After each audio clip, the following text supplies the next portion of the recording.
What is the best way to set retirement stop-loss orders? Imagine protecting your hard-earned savings from sudden market drops without constantly watching every tick of the stock market.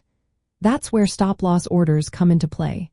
They act like a safety net, automatically selling your investments if prices fall too far, helping you limit losses and keep your retirement plan on track. But setting them correctly is key to making them work for you. First, think about how much loss you're comfortable with. For most seniors focused on preserving capital, setting a stop loss around 5% below the purchase price or recent high is a good starting point. This means if a stock you bought at $100 drops to $95, it automatically sells, preventing further loss.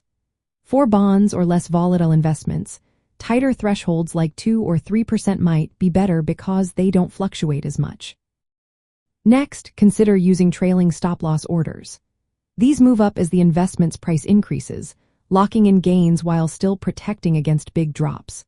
For example, if a stock rises from $100 to $120, a trailing stop-loss set at 15% would now be at around $102. If the price then falls back, the order triggers at that level, securing some profit and limiting loss. Checking these levels once a month keeps you from unnecessary trades and saves on transaction costs. Market volatility is another factor. More volatile investments, like stocks in emerging markets, may need wider stop-loss levels, maybe 10 or 15%, to avoid being sold during normal price swings. Stable investments like dividend-paying stocks or bonds can have tighter stop-loss settings because their prices don't bounce around as much. It's also wise to include stop-loss orders as part of a broader risk management plan. Diversify your investments, choose asset allocations that match your comfort level, and review your portfolio regularly. Stop-loss orders are helpful but shouldn't be the only tool you're relying on. They can prevent big losses during downturns but might also cause you to sell during temporary dips, so use them thoughtfully. If you actively manage your investments and stay on top of market news, you might not need stop-loss orders as much. But if you prefer a set-it-and-forget-it approach, they can give you peace of mind.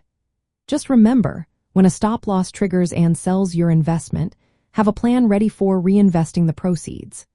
Some investors use a laddered approach, gradually buying back at lower prices to catch rebounds without rushing in.